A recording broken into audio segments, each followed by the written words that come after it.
March 21st, Deuteronomy 30. Now it shall come to pass, when all these things come upon you, the blessing and the curse which I have set before you, and you call them to mind among all the nations where the Lord your God drives you, and you return to the Lord your God, and obey his voice, according to all that I command you today, you and your children, with all your heart and with all your soul, that the Lord your God will bring you back from captivity, and have compassion on you, and gather you again from all the nations where the Lord your God has scattered you. If any of you are driven out to the farthest parts under heaven, from there the Lord your God will gather you, and from there he will bring you. Then the Lord your God will bring you to the land which your fathers possessed, and you shall possess it. He will prosper you and multiply you more than your fathers. And the Lord your God will circumcise your heart and the heart of your descendants, to love the Lord your God with all your heart and with all your soul, that you may live. Also, the Lord your God will put all these curses on your enemies and on those who hate you, who persecuted you. And you will again obey the voice of the Lord, and do all his commandments which I command you today. The Lord your God will make you abound in all the work of your hand, in the fruit of your body, in the increase of your livestock, and in the produce of your land for good. For the Lord will again rejoice over you for good, as he rejoiced over your fathers, if you obey the voice of the Lord your God, to keep his commandments and his statutes which are written in this book of the law. And if you turn to the Lord your God with all your heart and with all your soul. For this commandment which I command you today is not too mysterious for you, nor is it far off. It is not in heaven that you should say, "Who will ascend into heaven for us and bring it to us, that we may hear it and do it?" Nor is it beyond the sea that you should say, "Who will go over the sea for us and bring it to us, that we may hear it and do it?" But the word is very near you, in your mouth and in your heart, that you may do it.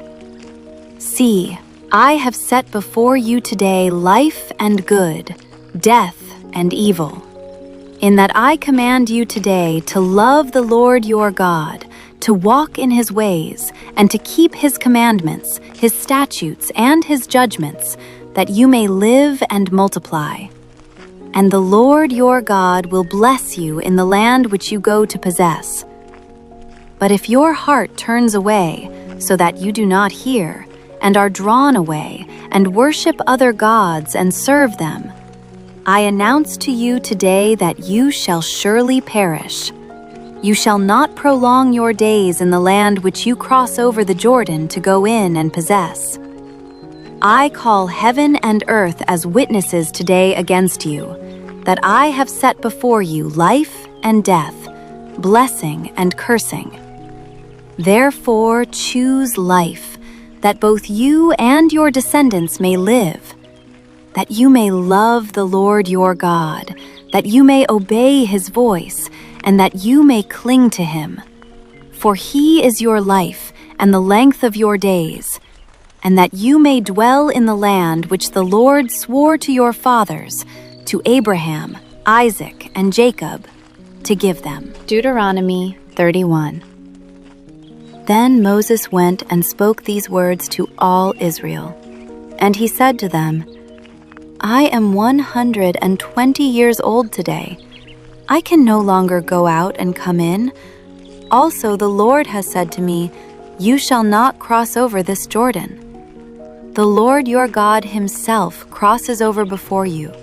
He will destroy these nations from before you, and you shall dispossess them.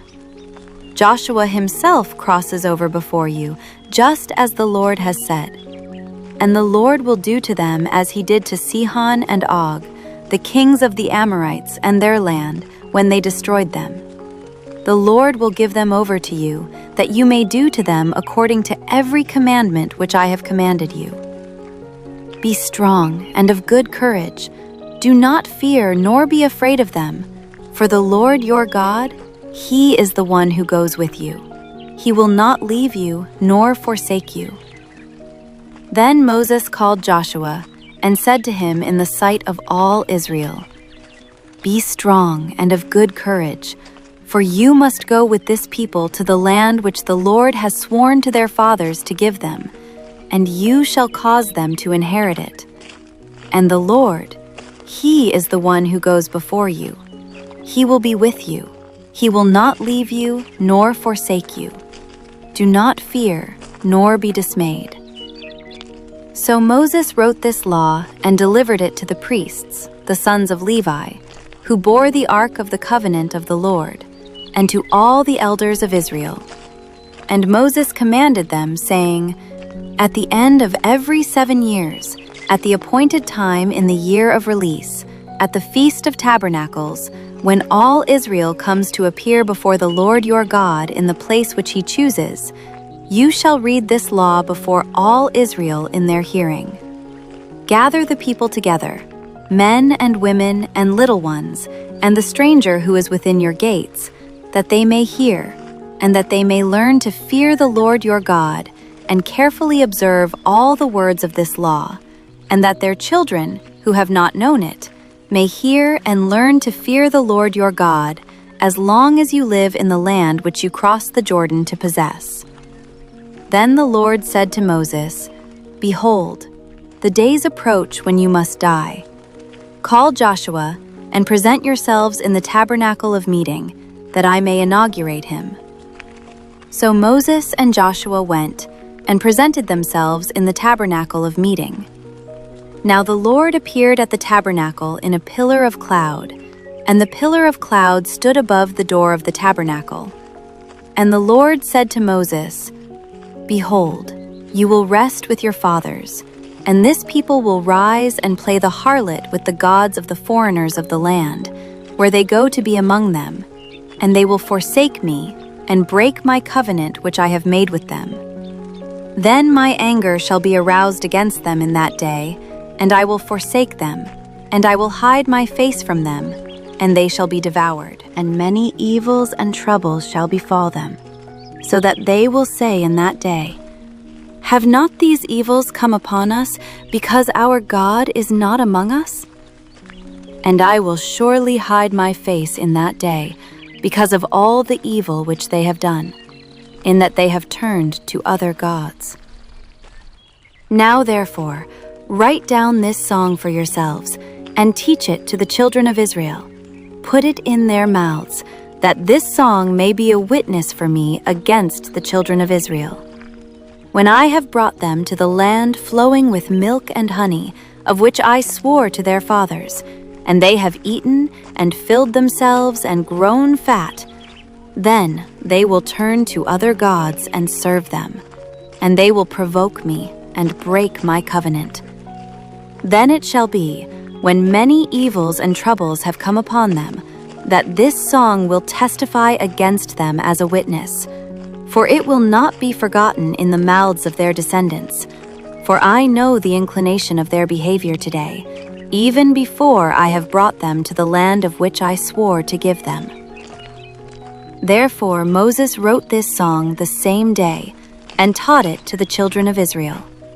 Then he inaugurated Joshua the son of Nun, and said, "Be strong and of good courage, for you shall bring the children of Israel into the land of which I swore to them, and I will be with you." So it was, when Moses had completed writing the words of this law in a book, when they were finished, that Moses commanded the Levites, who bore the ark of the covenant of the Lord, saying, "Take this book of the law, and put it beside the ark of the covenant of the Lord your God, that it may be there as a witness against you. For I know your rebellion and your stiff neck. If today, while I am yet alive with you, you have been rebellious against the Lord, then how much more after my death? Gather to me all the elders of your tribes, and your officers, that I may speak these words in their hearing, and call heaven and earth to witness against them. For I know that after my death you will become utterly corrupt, and turn aside from the way which I have commanded you.